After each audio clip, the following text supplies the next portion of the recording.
love combining two of my favourite things, riding and hiking. For a while now I've been eager to return to the Centennial Ridges Trail in Algonquin Park. I hiked it once with my niece one November. It was time to see what it was like without the snow.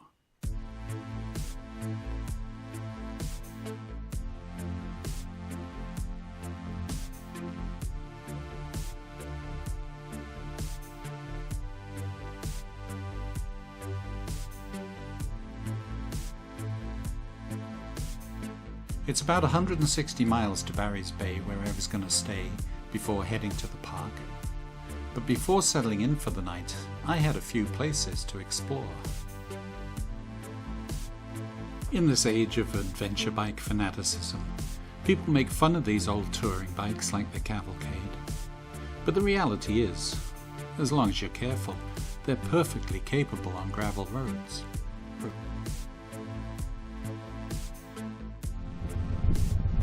I had some back roads to explore before heading to Rockingham, where this charming little wooden church sits up on the side of the hill.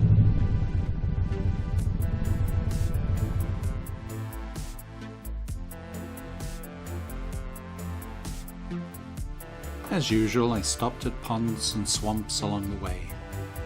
Why? I like the quiet, and they make a nice break from endless trees. After securing my room in Barry's Bay, I headed up the Powell Lake Road to the south end of Algonquin Park. It's a pleasant little road, and the Cavalcade was a joy to ride, despite the loose surface. I settled into the broad, comfy seat, kept my speed appropriate to the road, the bike, and the tires, and rolled on.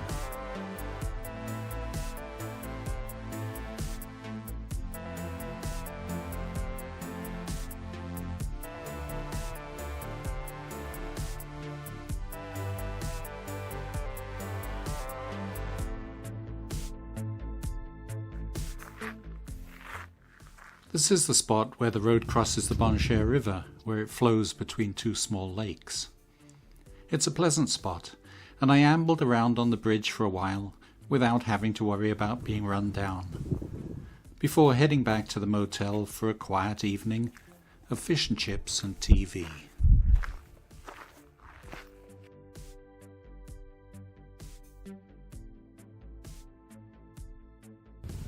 After a quick breakfast at Tim's and a short ride through the town of Barry's Bay, I was soon on the road again, heading west. It's a 50-mile ride from Barry's Bay to the start of the hike. 50 miles of forest, lakes, hills, rock cuts and swamps. I was expecting it to be a chilly ride, but the morning turned out to be pleasantly mild.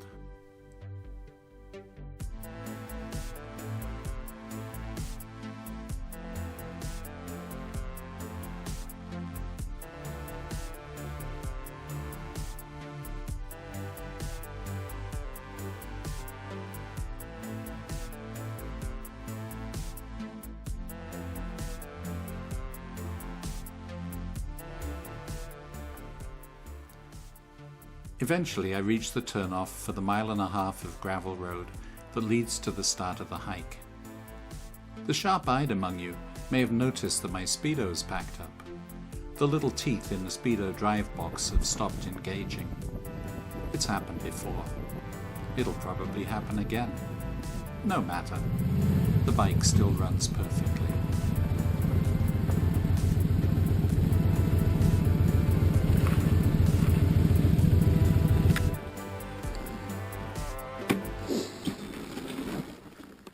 After a couple of minutes of switching my leathers for my hiking gear, I'm off to the trail. The first part's a steep ascent up the bed of a seasonal stream. It gets my blood pumping.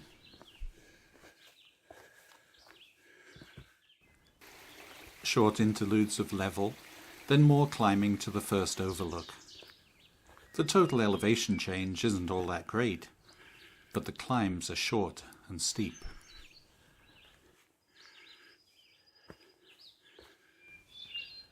It would be so easy to say to myself, I'm too old for this stuff, and laze around on the couch. But what's life without a bit of effort? While my knees still work and my lungs and heart function, I'm happy to put them to use.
A mile or two further on, a beaver had been busy raising the level of this pond.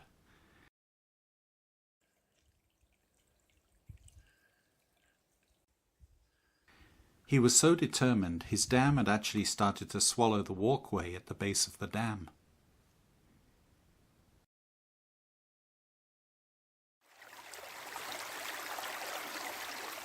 More small lakes and ponds, and blessed quiet. I had yet to see another person, even though it's a popular trail. The last vigorous climb leads to the best views. Here, looking out across Whitefish Lake. Time to relax and enjoy the world.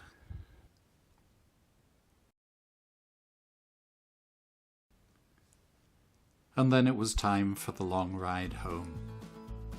These old touring bikes may be unfashionable in these days of adventure-style motorcycles, but with their silky smooth performance and perfect ergonomics, they're a wonderfully comfortable and relaxing way to cover distance.